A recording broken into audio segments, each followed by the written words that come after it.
Your role is to maximize the African American community's participation and representation in our democracy. How have you seen that mission evolve over time, and what do you think are the biggest barriers you're still working to overcome?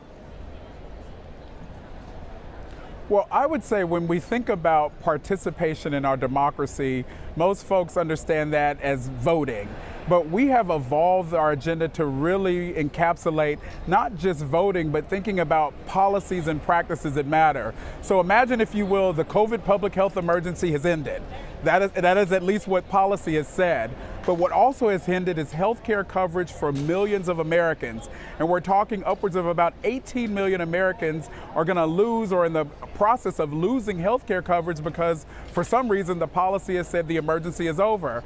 But the fact that you have that many Americans, and many of them are black and brown, including about 12% of black children nationwide, are going to lose health care coverage, that's a part of our civil rights agenda. That's a part of our democratic approach to really focusing in on inclusion. So we've gone from this notion of just thinking about narrowly focusing in on voting to things like health care coverage, things like jobs in the economy, access to capital. A lot of these are racialized issues, and when you start to look at the data, you start to understand, oh, it's a crisis, it's a problem, let's figure out how to fix it. And Jamal, I'm curious, in this weekend here in Boston and into the beginning of next week, what do you hope the delegates take away from Boston, and what do you hope Boston takes away from the convention? Well, the theme of this year's convention is thriving together. And I would argue, coming out of a lot of dark days in this nation where you see tragedy after tragedy or crisis after crisis, we want to remind our delegates and remind ourselves that we can thrive and we can win, but we have to do it together. And for a lot of folks, that may sound a bit hokey or Pollyanna-ish, but it is important to keep our folks going, because at the end of the day, it's about making our communities vibrant, making our communities whole, and really restoring what should be the promise of democracy. And so that's the core tenet of this convention and the work that we're doing this year and beyond. And I don't want to limit it to just what Boston gets from the convention, was the convention get from Boston. What do you hope the nation takes away from Boston and the convention and coming together as one this at the end of July, beginning of August here?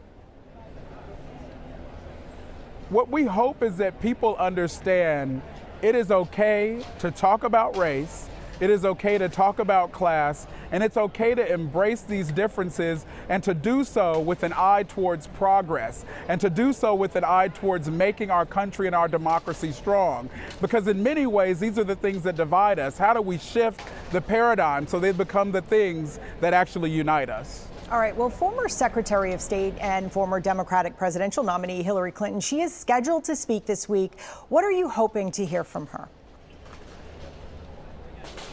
Well, when we think about the leaders you just named, especially former Secretary Clinton, we know that she has been on the front lines of both politics and people for many decades. And the award that she is giving out is to one of our long-term volunteer leaders, Dr. Hazel N. Dukes, out of the great state of New York.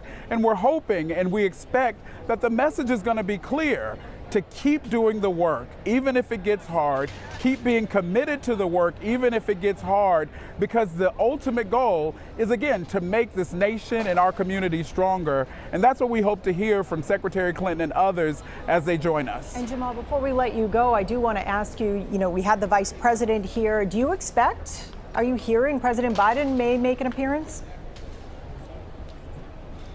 So President Biden is a friend of the work that we do based upon his policy stances and practices. But we know that if he doesn't make it to Boston, that his surrogate, if you will, the Vice President of the United States, will be here carrying the same message and sentiment. Now, if he were to appear, that'd be amazing. I'm doubtful, because I know he's on the campaign trail as well.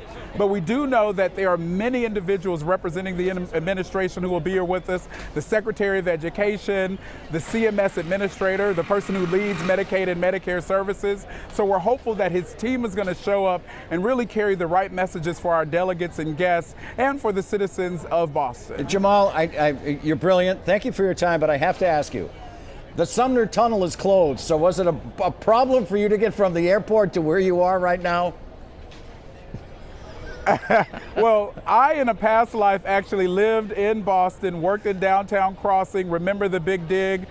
Getting through the tunnel was a bit challenging, but we got through it within about 10, 15 minutes. But here's the important thing.